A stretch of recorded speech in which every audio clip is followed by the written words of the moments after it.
नमस्कार, मैं doctor Ashwin Apte lake city hospital Bhopal से न्यूबॉर्न और पीडियाट्रिक सर्जन हूँ। आज जो कंडीशन हम डिस्कस करने वाले हैं वो बच्चों में ग्रीन वॉमिटिंग या बिलियस वॉमिटिंग जो कि मेडिकल टर्मिनोलॉजी में कहलाती है। ये एक अलार्मिंग साइन है। अगर बच्चे में साधारण उल्टी हो रही है, दिन में 1-2 बार अगर बच्चा उल्टी कर रहा है, दूध निकाल रहा है या सफ़ेद रंग की उल्टी है, तो हमें ज़्यादा चिंता नहीं है। पर बच्चे में अगर ग्रीन वॉमिटिंग हो रही है या येलो कलर की वॉमिटिंग हो रही है, तो ये कहीं ना कहीं आंत में रुकावट का इंडिकेशन है। अगर न्यूबॉर्न बच्चे में हरे कलर की उल्टी हो रही है, इसका मतलब है कहीं ना कहीं आंत में बच्चे के रुकावट है, जो कि अक्सर जन्मजात होती है। बच्चे के पेट के बाद जो छोटी आंत का हिस्सा रहता है, जिसे हम ड्यूडनम बोलते हैं, ड्यूडनल एट्रेसिया एक कॉमन कंडीशन है जिसमें कि बच्चे में हरी उल्टियाँ होने की आशंका रहती है। ऐसी कंडीशन में अगर हम नीचे की तरफ देखें, स्मॉल इंटेस्टाइन का दूसरा पार्ट जो कि जेजुनम कहलाता है, अगर जेजुनल एट्रेसिया है, जेजुनम में जन्मजाती रुकावट है, जेजुनम का पोर्शन जन्म के पहले से प्रॉपरली बना हुआ नहीं है, विकसित नहीं है, तो जहाँ तक विकसित है वहाँ तक आंत फूली हुई रहती है और उसके आगे की आंत छोटी सी रहती है, कोलैप्स रहती है, क्योंकि वहाँ तक कुछ सिक्रीशंस पहुँचे हुए नहीं रहते हैं। सिमिलरली और नीचे उतरने पर आइलियम का पोर्शन जो कि स्मॉल इंटेस्टाइन का ही पोर्शन है, वहाँ तक आंत में फूलापन रहेगा और जहाँ पे रुकावट है उसके बियॉन्ड आंत कोलैप्स रहेगी या नैरो रहेगी, एट्रेटिक रहेगी। इसके नीचे के पोर्शन में अगर हम जाएं तो लार्ज इंटेस्टाइन या कोलन कहलाता है। कोलन के पोर्शन में भी रुकावट एट्रेसिया के फॉर्म में हो सकती है या स्टेनोसिस के फॉर्म में हो सकती है, जिसकी वजह से हरी उल्टियाँ बच्चे में देखने को मिल सकती हैं। इसके आगे की कंडीशन लैट्रिन का रास्ता ना होना या एनोरेक्टल मालफॉर्मेशन, जिसमें कि पॉटी का रास्ता पूरी तरीके से बना हुआ नहीं रहता और क्लोज रहता है। ऐसी कंडीशन में भी धीरे धीरे पेट फूलने की शिकायत होती है और अल्टीमेटली बच्चा हरी उल्टियाँ करता है। ये अक्सर जो कॉमन कंडीशंस हैं एक न्यूबॉर्न बेबी में, जिसमें कि हरे रंग की उल्टियाँ दिखती हैं, इनमें किसी भी तरह का इंटेस्टाइनल एट्रेसिया होने की आशंका रहती है। ये सभी कंडीशंस के लिए बच्चे का ऑपरेशन करने की आवश्यकता पड़ती है। जहाँ पर आंत की स्थिति में रुकावट है उसे हम दूर करते हैं। दोनों हिस्सों को आपस में जोड़ने की प्रक्रिया होती है सर्जिकली, टाँके लगाकर, और जैसे जैसे टाँके भरने लगते हैं इस प्रक्रिया में 5-7 दिन 10 दिन का समय लग सकता है।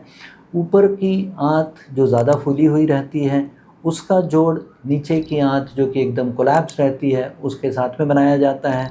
ऐसी कंडीशन में आंत के टाँके भरने में थोड़ा समय लगता है, आंत के मूवमेंट्स आने में कई बार थोड़ा समय लगता है और इसी के साथ में रिकवरी में भी कुछ टाइम लगता है।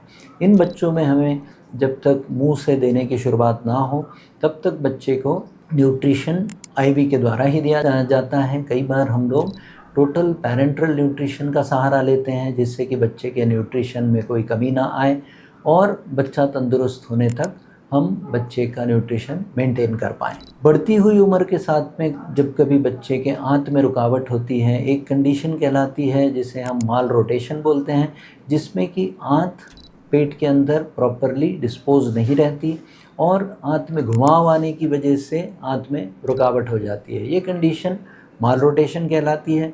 इस कंडीशन में भी बच्चे में हरी उल्टियाँ होने की आशंका रहती है। जब हम बच्चे की जांच करवाते हैं, एक्सरे करवाते हैं, सोनोग्राफी करवाते हैं, तो बच्चे की आंतों में माल रोटेशन होने की कंफर्मेशन मिलती है और इस कंडीशन के लिए भी जहां माल रोटेशन के बैंड्स रहते हैं उसको हम ऑपरेशन करके एक्साइज कर देते हैं और आंत में जो रुकावट रहती है उसे दूर करते हैं। इस कंडीशन को भी सर्जिकली ही ट्रीट करना पड़ता है। तो जितनी कंडीशंस हम देखते हैं जिसमें कि हरी या पीली उल्टियाँ होती हैं, उनमें ज़्यादातर कंडीशंस में हमें ऑपरेशन के द्वारा ही ठीक करने की आवश्यकता पड़ती है। एक कंडीशन होती है जिसे हम इंटुससेप्शन बोलते हैं, जिसमें कि आंत का हिस्सा बगल की आंत के हिस्से में घुस जाता है और आंत में रुकावट करता है। इस कंडीशन में भी वॉमिटिंग्स का कलर ग्रीन होता है और इस कंडीशन में भी हमें ऑपरेशन के द्वारा जो रुकावट रहती है उसको छुड़ाया जाता है। एक कंडीशन होती है जिसे हम मैकल्स डायवर्टिकुलम बोलते हैं या मैकल्स बैंड बोलते हैं, जिसमें कि मैकल्स डायवर्टिकुलम से जो बैंड रहता है, नाभि से जुड़ा हुआ रहता है, इसके आसपास घूमने की वजह से आंत में रुकावट आ जाती है और इस कंडीशन को हमें ऑपरेशन के द्वारा बैंड को और मैकल्स डायवर्टिकुलम को एक्सरसाइज करके रुकावट को दूर करना होता है, जिससे कि बच्चे की आंत की कंटिन्यूटी मेंटेन हो जाए, जो रुकावट है उसको हम दूर कर सकें। और एक बार टाँके पूरी तरीके से भरने की स्थिति में आते हैं, उसके बाद हम बच्चे की ओरल फीडिंग को स्टार्ट कर पाते हैं। ग्रेजुअल एंड स्लो प्रोग्रेस के साथ में हम बच्चे की रिकवरी को मॉनिटर करते हैं। कुछ और कंडीशंस रेयर होती हैं जिनमें कि आंत में रुकावट होती है, जैसे बाहर से एक्सटर्नल कंप्रेशन कहीं आंत में हो रहा है। उन कंडीशंस में भी ग्रेनिश वॉमिटिंग होती हैं, जिन्हें हम एक्सरे, सोनोग्राफी, ज़रूरत पड़ने पे सीटी स्कैन करके जांच परीक्षण करके डायग्नोस करते हैं और ऑपरेशन के द्वारा सुधार करते हैं। तो हमेशा अलर्ट रहें। किसी बच्चे में साधारण सफ़ेद रंग की उल्टियाँ अगर दिन में 1-2 बार हो रही है तो हमें ज़्यादा चिंता नहीं है, पर अगर बच्चे में हरे रंग की या पीले रंग की उल्टियाँ हो रही हैं तो ये एक अलार्मिंग साइन है और इसके लिए पीडियाट्रिक सर्जन को दिखाकर परामर्श लें और ज़रूरत पड़ने पर जांचें होने के बाद में कंडीशन जो सामने आती है उसमें हमें ऑपरेशन से ही उसका निदान होना है। इस बात में बेहोशी और ऑपरेशन की प्रक्रिया को लेकर घबराने की आवश्यकता नहीं है। ये सारी कंडीशंस सर्जिकली करेक्टेबल हैं और आपका बच्चा स्वस्थ और तंदुरुस्त वापस जा सकता है। किसी भी जानकारी के लिए संपर्क करें लेक सिटी हॉस्पिटल भोपाल। नमस्कार।